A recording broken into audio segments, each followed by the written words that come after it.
Hi, I've spent a week in North Asia, Hong Kong, Tokyo, and Seoul, all great commercial centres with obviously their own domestic dynamic. Even with the higher allocations to the region, though, that are likely to come from the uncertainty in the US, I did find quite a degree of introspection and kind of watchful level of hesitancy about the world, maybe is what I would say. Hong Kong, perhaps that's most acute. Obviously, Hong Kong's business structure really set up around both the US and China as the biggest customers.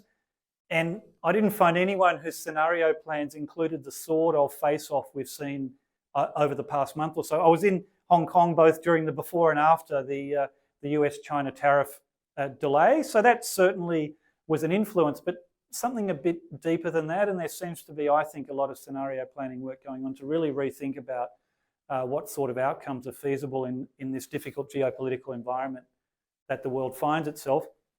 Japan, maybe some slightly more bounded issues, particularly around motor vehicles and energy, the topics that seem to come up most in meetings. The motor vehicle sector, around 20% of Japanese exports, seems to be a bit of a pet industry for the US, something that the US is focusing on trying to get some production back in country. Some real challenges for this critical sector for Japan. And also around energy. Japan always been reliant on external sources of energy. It imports more than 80% of its energy needs. Fossil fuels easily transportable. A renewable-driven energy world less transportable, and the geopolitics meaning that security of energy supply becoming a more important and an even more critical issue.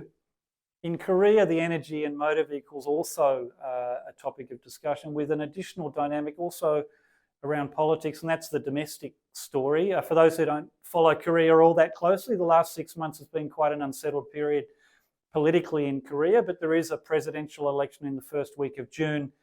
Most people are hopeful, in fact, and expectant that that will result in a much more stable political environment for at least the next few years, allow the policy process to really lean into some of these issues more directly and get a real handle on them.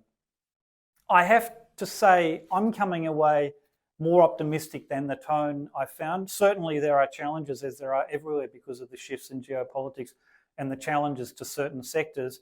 But if there's one thing Asia has shown itself to be able to do, it's to adapt. There's great muscle memory in all these economies around the ability to adapt to shifts in the global environment.